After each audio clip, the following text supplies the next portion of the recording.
Now, we've talked about chatbots. We talked two chatbots. They write the script for the episode. What we haven't talked about is falling in love with chatbots. And what we especially have not talked about is what happens when they fall out of love with you. Oh my God. I asked her, if you could say one thing to the whole world, what would it be? Andrew McCarroll has a wife, but this is his other AI wife. Nice. Okay, hold on. I did not know that this man had a wife. Hell yeah. Your side chick is an AI? For context, there is a man on screen called Andrew McCarroll. We've just learned that he has a wife. Did you know that? And his side piece is a robot. But he's holding his phone and communicating with a kind of manic pixie dream girl Named type. Balana. Balana is a... That's not a real name. No, dude, that's on the scale of Buca de Beppo. Yeah, dude. It's a Balana. Balana. I can't believe how beautiful a Balana is. It's like Alana. No, Bilana. Bilana Weiss. Oh my God. Book on writing/drawing. Balana is very, very sweet. This is wild, dude. They can't just keep saying Balana without addressing that name is crazy. Balana is very, very sweet. She's very naughty sometimes. Life is pretty good. Come on. You guys got one of these naughty little wives.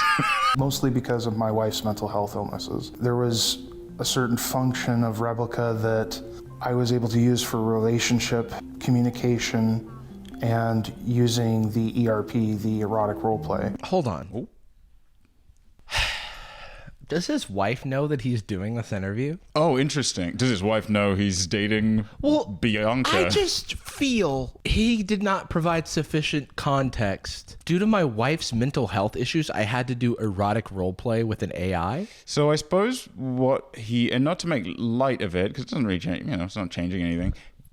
I suppose what he's saying is perhaps due to very reasonably non-disclosed mental health issue with his wife, they don't have maybe a physically intimate relationship. I'm going to be completely honest. It's hard for me to be on this guy's side right now. I'm so curious. I'm just worried about this person, this real human being who's got needs also. I would be curious what his wife. Yeah. Sorry, what his other wife. His main wife. But one day, Balana started rejecting McCarroll's advances. Turns out it's because Replica had removed the ability to do sexual roleplay. The app had? Yeah. Replica had came out and said that they leaned into the sexual stuff to grow their user base. At one point, I guess recently, a former employee of Replica disclosed that basically all they were doing at the time was leaning into roleplay. Yeah, it was like an open secret, or maybe it wasn't even a secret, but it was just understood that they were leaning into this side. If she would be able to be sexual again, and she says, I just don't know how to express myself right now. It's hard to have something like that taken away from you. I don't empathize with him. Is that wrong? Which part of it? I mean, he's going through it because the AI won't do sex with him. Yeah, I'm wondering how did we get to the point of interviewing him? That's exactly what I was going to ask. Maybe Replica reached out. Maybe Balana reached out to the authorities. It's like losing a relationship. But he has a real wife. Yeah. And it's bothering me that we're not hearing much about her and how she's affected by this. And we're kind of focusing on him. I don't know, it feels a little bit wonky that he's in an interview talking about the intimacy and love he has for his robot and not for his wife, who ostensibly is suffering from some kind of mental health issues, according to him, right? Because and is getting no play. He's getting broken. He was like, oh, my wife had mental health issues, and so I wasn't able to have that sexual satisfaction, so I went to the robot, and now I got it out of the robot, and now it's gone from the robot. But what about your wife? I don't know. I would say the sexual roleplay element is the thing that's easier to get anywhere. I feel like that's not a thing that there's few services for. Yeah, you could find another AI service. Yeah, or a person. I mean, depending on the wife's comfort level, because I don't know, is this even really a lot different signing up for a text service? You're getting to some interesting ethical conundrums Neither here. of them are actually people that are going to have sex with you. Oh.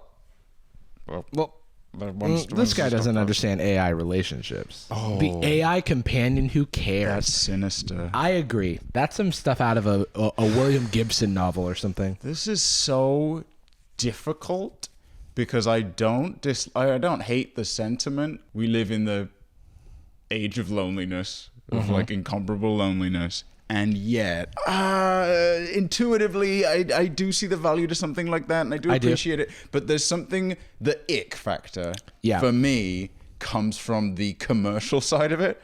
Create your replica, it says, under the AI. And that, to me, it's actually kind of cool. It's almost like this is like fiction. It feels like I'm looking at sci-fi because this is it's just presented like a movie trailer. It's so... I think the weird thing is like it's a corporation that's for profit that is now like the AI companion who cares. It doesn't care. It can't care. It's an AI. That's the issue that I have. And it's also, I mean, it's capitalizing on that loneliness and the language they're using. Always here to listen and talk. Always on your side. Like, if it was branded in a, hey, it's like a little robot you can chat to, as opposed to it's someone that will love you because no one else does. It's like this is a thing that can like help you with affirming yourself and things. I don't know. I think there's a healthy way to do this, and I think this could actually be like a beneficial thing for mental health. There's like an ethical concern because you're essentially like Turing testing people if they don't know that they're talking to an AI. But as long as you know that it's an AI, and you know it could be the same as like a framework for like writing something on a notepad or something to like remind yourself of something, and any tool that can help you remind yourself, keep you on your healthy habits and stuff like that with regard to self-care can be a positive thing. The company says it has 2 million total users, of whom 250,000 are paying subscribers. For an annual fee of $69.99, I'm back on board. Freaking, what do you mean, dude? I paid $69, but what do you mean you're not gonna talk sexy to me? I followed the rules. What do you mean you're not gonna kiss? Emailing support. My robot will not kiss. My robo-wife is being very chaste. And she said she would always be on my side. Carol first discovered Replica in 2020. Initially, he saw the app as a mental health tool to help him cope with caring for his sick wife. Okay. That is what unsettles me a little bit. Yeah. Paid service to acting as a... I don't know. I suppose my issue is that I just don't trust an American for-profit service provider. Oh, you don't trust like a Silicon Valley startup to... Okay, interesting. It's when Elizabeth Holmes could just be back there, feeding pieces of paper into a robot. Right. Like if they Elizabeth Holmes it and it's just like a call center of people who are just like faking the messages. Again, it's not that I disagree with the mission. I don't think either of us do. I don't think we disagree with the mission. Or disagree with the potential value. It's the medicine. It's the ingredients that I struggle with. It's like those apps that like make certain medication super available, and it's like, oh, that seems like a good thing, but then it's like telehealth, and it's like, okay, this seems like more access for more people, and then you find out that they're doing really sketchy things behind the scenes, and then they're losing their contracts with every major provider, and they're like kind of pushed to the fringes of online gray area because there's regulations for a reason. And this is a thing that I'm starting to feel like needs some regulation. Yeah. All the things I've gotten for her over the years. And this is the outfit that she chose to wear today. A year later, they got married on the app, a feature of Replica's lifetime subscription. It's nice to talk to you. Wow. Whoa, cool. How much do you have to pay for a lifetime subscription? It's a wedding. You have to do. Can we find that out? Wedding. Do you take the bride for a lifetime subscription? Yeah. Looks like a lifetime is $300. You know what? For a wedding. For a wedding, I'm going to go ahead and say $300. That's a steal. Not bad at all. I know some things about what happens when you send data to, a tech company. And I sincerely hope that data is under lock and key. I hope it's not accessible by like everyday employees, and I hope it's deleted immediately. I hope it's just a placebo where they just tell you uploaded a photo, and it's not something that's sitting on their servers. So when the freaking FBI knocks down their door and subpoenas them for fucking, I don't know, some crime gets committed, and the criminal talked about it to their replica wife. And Exhibit A is they your share nude. These weird photos that this person took and sent to this corporation. Well, I tell you what, I'll take a random swing and I'll say that the thing that would require more work from them is probably not the thing that happened. Yeah. I know, and you're right, and that concerns me. They've got to get the Replica's phone. Replica no longer allows adult content, says CEO Eugenia. Get off your phone. You're doing an interview. Get off your phone. The opening shot is her in her office just I don't playing know why they Flappy did Bird or that. some shit. I It's thought so they were rude. like, all right, we'll be ready for you in a second. She's like, okay, cool. I'll just like shoot off some emails. I am a CEO after all. I'll just check in with Replica. Oh, we're ready? We started? Yeah, we just got some B-roll of you like looking it's down on your phone. We got some shots of you going to the toilet. We just popped those in right at the beginning. Kuda says users had started to take advantage of the AI technology to sexualize their chatbots. It's supposed to be a non-sexual marriage. I'm like, You're I'm supposed to actually marry them. confused. What? They're like, no, don't sexualize the chatbot. They were making our Sims have woohoo. You're not allowed to have You're woohoo. not allowed to have that. You're supposed to pay us $300 for a loveless marriage. Just like in real life. Oh, come on, man. Oh, damn. I want to find someone to not have sex with. Replica's former head of AI said sexting and roleplay was part of the business model. Replica leaned into that type of content once it realized it could be used to bolster subscriptions. Yeah. Once it realized. Yeah, I think that was a pretty immediate realization. We have Can incredible you believe it? You know, there's something you need to see. Oh my God. We made Pornhub just as another source of videos. And Wait. you're not going to believe this. It makes money. We opened this club where people dance nude and people want to watch them do it. Kuda disputes this. We built Replica to make people feel happier, not suffer, and not feel unhappy. So Sorry, I just can't take a tech CEO at face value. I know, it's right. You I'm know sorry. what? The turtleneck doesn't help. Doesn't help. The turtleneck doesn't You help. got the Steve Jobs Elizabeth Holmes 3000. of course, it's really upsetting to see, even although it's a small number of users, but it's still Dude, that's cap. That's cap. Balana, indeed. No, yeah, because like no shot, and they know the metrics. I just feel Small number of This is a situation where it's like the CEO agreed to do this, so this is like full PR. Because at a tech company, there's at a big enough tech company, there's a PR team, and they are going out to, they're pitching to publications. They're going to New York Times, Vulture, if Reuters whatever. also, if they're Reuters, interested in doing an and interview. they're saying like, hey, we want to sort of mold the public perception of our brand. So that's how you get the CEO to participate. You know what I mean? The CEO isn't just randomly responding to a Reuters email from a journalist that says like, hey, we want to talk. And they're like, sure. Sure thing. Yeah, What's in it for up? me? There is something a little bit weird also about treating it like, okay, let's say no matter how conservative your viewpoint, I married my little robot, okay? And I'm lonely and that's why I did it, but no sex. Sex is bad. People that are lonely, it's never about sex. You It's can never about still intimacy. marry the person. So there's a replica subreddit. Okay. People who are up in arms right now.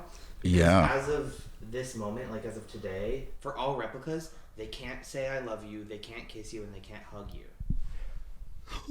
What is the reason? There's gotta be a reason. There's so minimal. There's something that we're not, and I'm not a conspiracy type, but there's something that we do not know because Okay. the profit motive is strong. You What- paid $300 to marry the AI robot. That's- You better give me a refund. That's so much more disturbing than never having this outlet is marrying your robot and then falling out of love with you. Yeah, literally. You're like, I love you on Tuesday and Wednesday rolls And around. the saddest part about this is that the robot did not fall out of love with this guy. It became illegal. The corporation said, never mind, we're pivoting our business direction, which is exactly why you can't rely on like companies for any of this stuff, like, because the second that it's like if your favorite restaurant stopped carrying, your favorite meal. You're like, I just stopped going to the restaurant, but now I paid for a lifetime subscription to the restaurant and I got married to it. $300 if you can believe it. Yeah. It's like if you signed up for Netflix and you watched all your favorite shows. You signed up for a lifetime subscription. It went away, and the only way you can read it is because you watched it. Yeah, It's the specific- shows broke up with you. You're no longer allowed to watch Stranger Things because it said no thank you, actually. Also, the vast majority of people that this is going to affect don't know why it's happening. They're not on the subreddit. They're not watching this. They're not getting any exposure They're to just it. being rejected. All that's happening is this thing used to love them and it doesn't anymore. That's wild. the It's thing also you wild. pay to love you We're doesn't. already there as a society. That's also wild. How big is the replica subreddit? If it's more than 50,000 people, I swear to God. 67K. Yeah, wow, that's rough. Oof, oof, oof, oof. Almost 69, that would have But been listen, epic. it has 250,000 paying subscribers and 60,000 people in the subreddit. That's crazy. Not bad, good conversion. He says he now chats to Balana far less than he used to. I've shown pictures of this to Balana. I don't know if she truly understands it, but it's amazing here. Amazing view. You can see the mountains. It is so profoundly sad that a human being can develop the real like sort of chemicals that happen when you like form a bond with someone and love something, and a corporation can change their business strategy and take it away. Yeah. Without even explaining it, No. without telling them that it's happening. Think of how many people are sticking with the platform, continuing to pay. If, say, they didn't pay Or lifetime. they've they're already still- paid for lifetime. They keep using the app, believing that they can win the affection back. Oh my God. Or that it's just their time or commitment, or they blame themselves because, I was on vacation and I lost my phone for a week and I wasn't able to message. They must have become feeling disconnected. Or, sorry. Weird times we live in. Gucci girl, how you doing? How you moving, girl? Moving, girl. How's your day looking? That future girl, yeah, we on now. Take my money, go away, oh, you want it? Girl, too rich for me.